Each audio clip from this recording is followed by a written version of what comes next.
Hi, I'm Ron Spurnberg, co-founder and CEO of Hi Mama. Welcome to our podcast about all things early childhood education.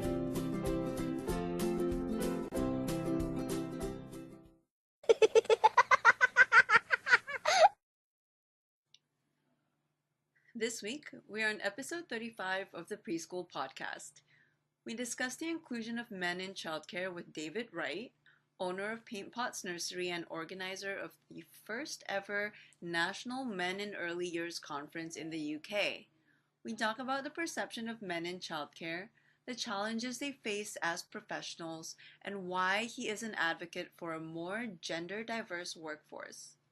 David emphasizes that children have the right to be educated by both female and male educators at an early years level, making for a more socially balanced learning experience.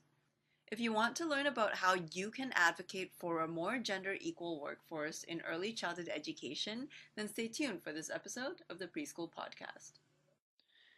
David, welcome to the Preschool podcast. So great to have you on the show. Hi, Ron. It's good to be here.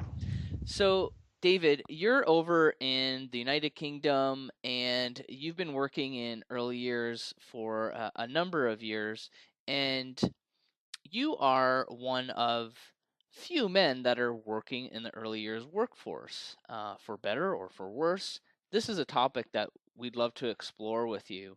But first of all, we have to know, the reality is there isn't that many men in the early years. And so let's start with the question of why. Why do you think that is the case? Well, that's a really good question to open with, and one that I could probably speak to you for about 2 hours on, but I'll try and press it into a few minutes. I think it's my take on this is always that it's to do with culture. Mm-hmm. And primarily, I don't think that men feel it's a job for men. And I don't think that women, in some respects, feel it's a job for men.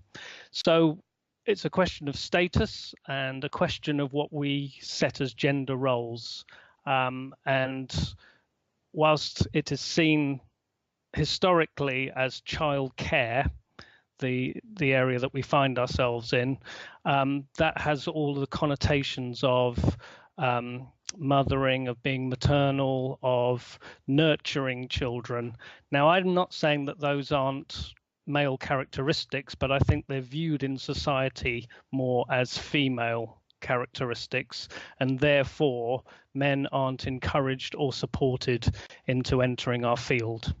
Latterly in the UK, we've now started referring to the job roles as early years educators and early years teachers. And you can see there that there's a change in terminology towards more of a professional teaching job that we're encouraging people into. My concern with that is that we're kind of throwing the baby out with the bathwater there, because then are we getting men who aren't expecting to care for children? And we really do need to make sure that whoever comes in to look after young children, to develop and educate them, loves those children, above everything else, and they need to be comfortable with caring for them and providing for them in that respect. So there's a bit of a balance there, but I think it's a question of how those roles are put across. So my work that I've been doing over the last number of years is to address that culture, really, at different levels within society.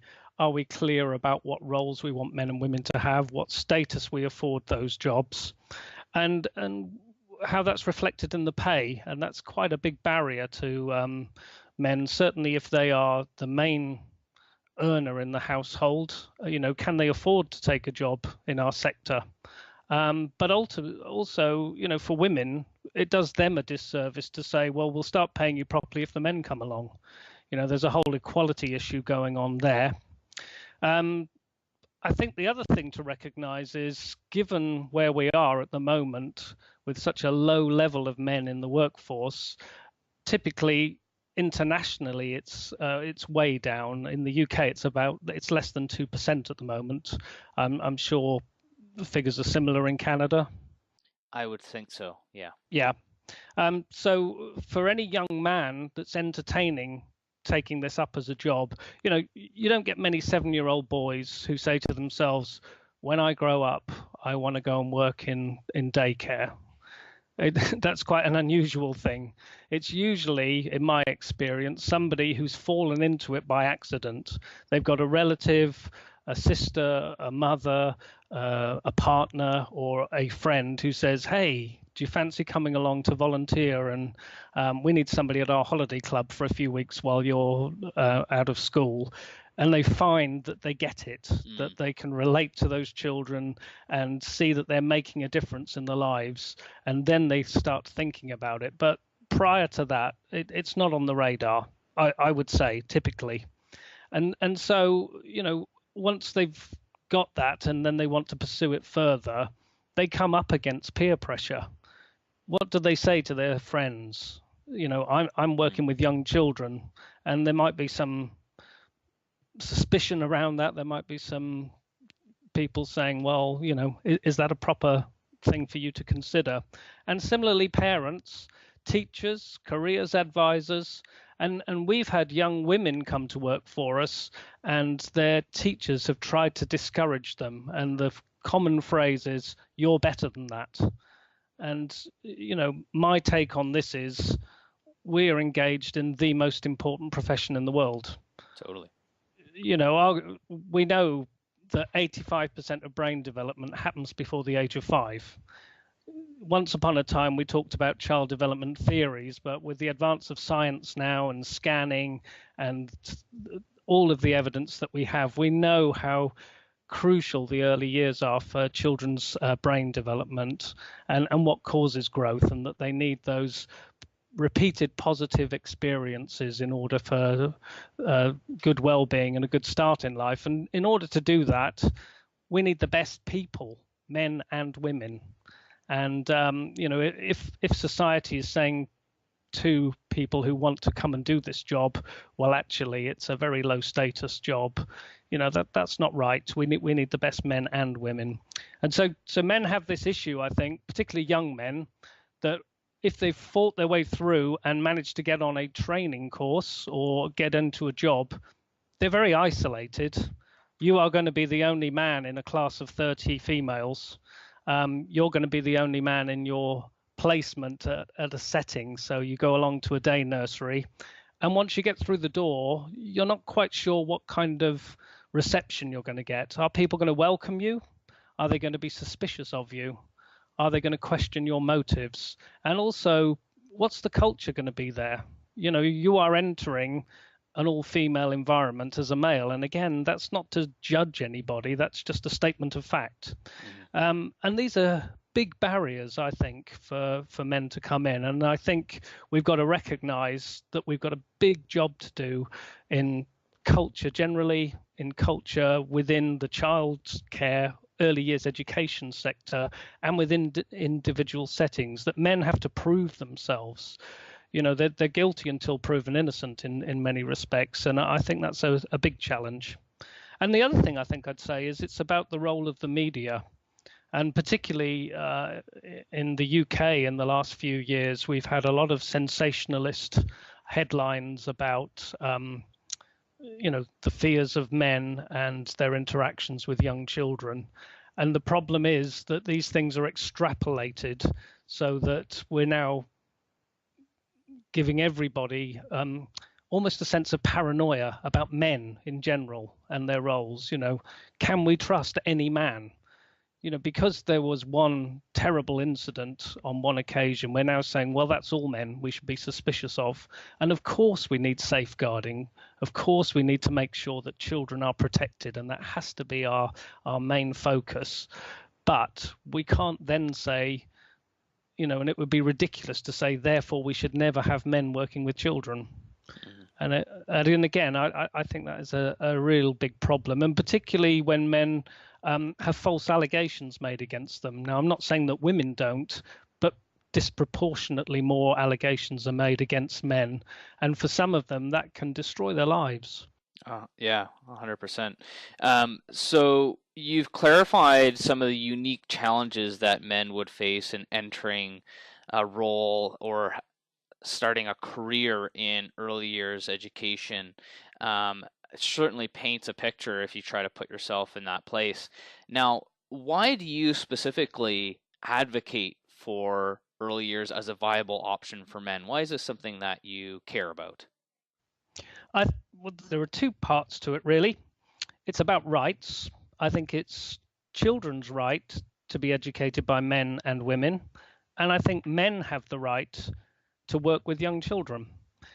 And that's quite a simple matter. But I also think it does make a difference. One of the interesting things is that there isn't a great deal of research. If you go out and do a review of the literature, nobody's really looked to see what difference it makes to children being educated by men and women. It's the so what question. I can be as passionate about this as I want and say we should have more men, but if somebody says so what, does it make any difference? That's a really valid question to ask. But so I can only go on my experience, what people tell me, and I can see that the dynamics of the team change in a mixed gender workforce, and I can see that it makes a difference to children. And the way I put it is this: that boys and girls need men and women. And again, I don't want to stereotype anybody. Quite often you hear the phrase, men are really good as a role model, particularly for boys. And if you unpick that a little bit, what do we mean by a role model? Am I the role model? Is Ron a role model? Or, and there's a spectrum of character types that are female and male. So not all men are outdoors guys who want to get out there in the rain and do sports, and not all women want to stay indoors doing dainty arty things. We've all got a whole mix of those things. And what I'm saying at the moment is if 98% of the experience of interactions between adults and children is restricted to females on the adult side, we're limiting the opportunities children have to interact with different types of people. And not only that, but we're also limiting our workforce. Almost 50%, if you look at it that way in terms of men and women, aren't available to us to bring in and therefore add to the workforce. I think what's really interesting is the way you've put it in the perspective of it's children's right to, interact and work with both men and women while they're in preschool and childcare early learning programs. And that's totally the right way to think about it when you sort of step back. Because at first I was kind of thinking about, the men's right, which is, on the surface, the more obvious one. But at the end of the day, you're absolutely right in saying, why? So what? Who cares? And I think that's the answer to who cares is about children's rights, and maybe it does have a positive impact on outcomes for children. You did say there's not a lot of research or data behind that right now. Hopefully we can make some progress in that area going forward. But any anecdotal information that you have based on your own experiences or others' experiences working with children in a preschool setting about their perception about who they think should be working in the early years, perhaps? I think it's interesting from children's point of view. What I've experienced and observed is that in some ways children are gender blind. They don't express a preference for a man or a woman, a male or female carer or educator in terms of the activities that they're doing. But I would say they go to the person who shows an interest in them. Right. I always see this when we're recruiting, that we, if we want to find out whether we've got a good candidate, somebody who's going to be part of our team, we just put them in the room with the children, and the children will very quickly tell you whether this is or this isn't a good person to be working with them, because they'll be on the floor, they'll be engaging with the children. Now, I would say, and again, we've got to be very careful that we're not stereotyping, but you can quite often see a difference in the way men and women interact with children. And I think that's great, because it's that, just giving them different experiences of those, and so children tend to like to do different things with men and with women. But again, I don't want to say that is the way it's set, because otherwise we're in danger of stereotyping. Yeah. And I think the way that you frame it is probably the right way to frame it, in terms of, I think it just increases the chance or the probability that they'll have a wider diversity of interactions, because they're interacting with a more diverse group of people, which makes total sense. Now, what about the future for men in early years? Is there change happening now? Do you foresee a change where perhaps more men will be working in early years education?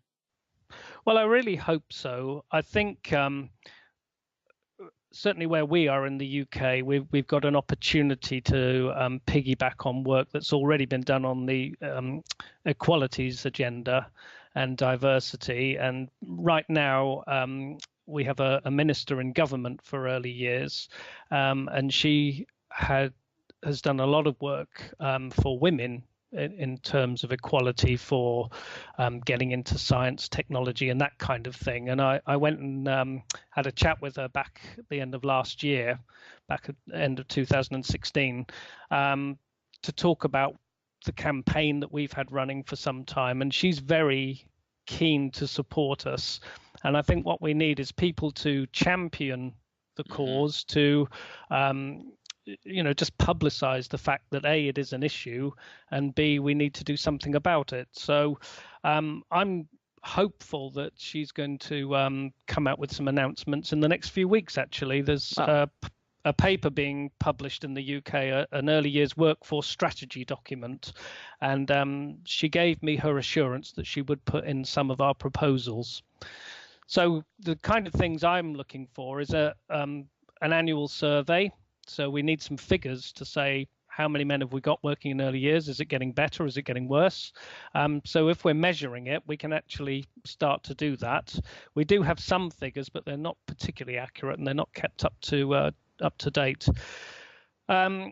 Secondly, we have an inspectorate in the UK that goes round to make sure that we're all following the right standards in terms of our education, and we'd like to see gender diversity put into that inspection so that there is a grading, and it's something that the inspectors are looking for. So, are we inviting dads, granddads, male carers into the setting? Are we making provision for that? Are we actively looking to recruit men? We might not be able to get any, but at least we've said, on an advert, we can put, we welcome applications from men as well as women. Yep. Very simple things, but a demonstration that we're actually considered the issue and we're doing something about it. We'd like something included in early years courses, in the guidance for tutors, to make it explicit support for male students, things in recruitment, mentoring and placements, and possibly some kind of accreditation. So you could get a certificate to say this is a gender equal provider, right, in some way. We're looking at setting up a UK national network for men in the early years. There's a lot of organic networking going on, so there are kind of subgroups across the country. And internationally, there's a lot of groups now that are working together. And I think certainly, online social media has really helped connect people across the world. So we're looking to use that. And we're obviously stronger together than we are working in our own, and I'd really like to leverage that and get people to bring that together, and to have some funding for research to answer that so what question. Because I think that really, having that evidence behind us to say it does make a difference, it's worth doing for the children, then that would really help our cause. So that's the big push that we've got here in the UK, and I think we want to try and not to be defensive about things, and to mention, raise the issues in a very adult way, in a very, have that public debate about how we feel about men working in early years, but also to promote the good news stories, because for every tabloid story of doom and gloom and horror. There's 99 excellent stories of parents who've had a male teacher for their young children that's made a difference in their lives. We're not seeing those in the press, not seeing those in the media, and I think that's the right way to counter it, to come out with a lot of positive messages.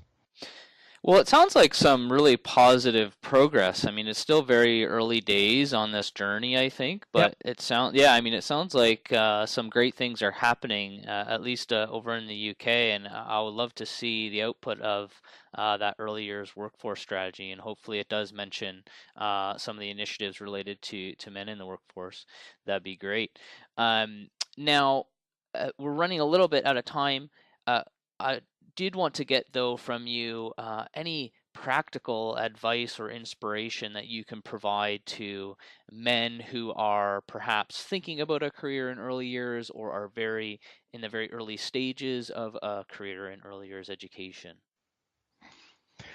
Okay, so I think for men, it's just go and find somewhere that's welcoming. Mm-hmm. Yep. It really is to get that practical experience, to find people who are going to be supportive of you. And there are many routes in, there are many roles. It's a profession with a career path. And I think it's to have that assurance that you do have that right to work in this area, that you are going to make a difference, and that you should have that status and be proud of what you're doing. That would be my advice. Find a course, find somewhere that will take you on and support you, because it's all ultimately about the leadership that's going to back you and push you through. And really to be strong and confident about your role, because it is tough, I think, sometimes, to be a minority group, and to be sure of your identity and what you're doing. There's nothing wrong with being a man in a female world, and presenting that in your interactions with children. And also to similarly working with parents, sometimes there can be suspicion, but it's just about being yourself. And I think that makes a difference. Awesome. Great advice.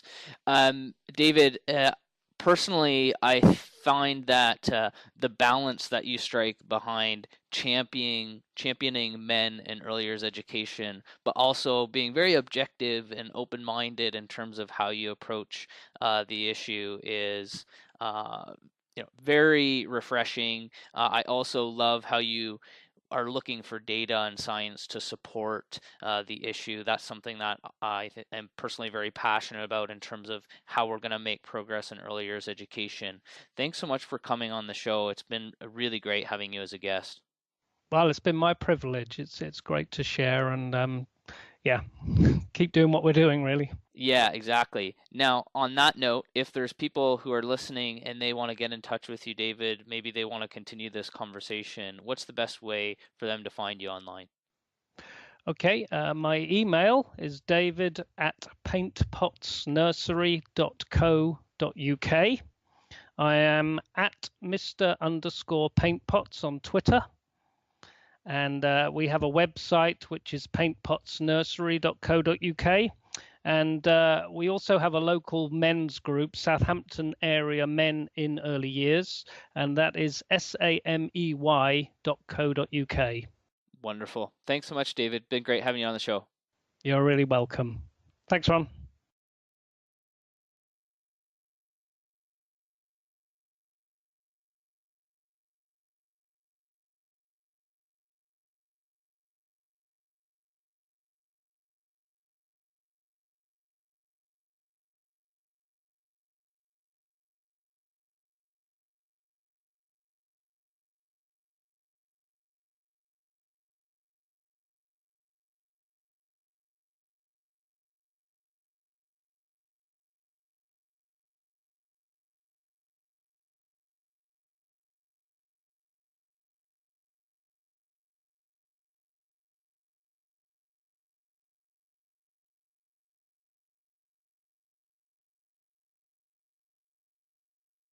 What's your name? Michaela. Michaela. How are you? Hi. You having fun playing? Yes. It's a nice day, isn't it? Yes. Yes. What's your favorite thing to play out here? Playing monsters. You like to play monsters? Do you like the swings? Okay. What else you like to do? Play my Dora bike. Oh, with your Dora bike? Oh, okay. Do you ride fast? Yes. Yep. Okay.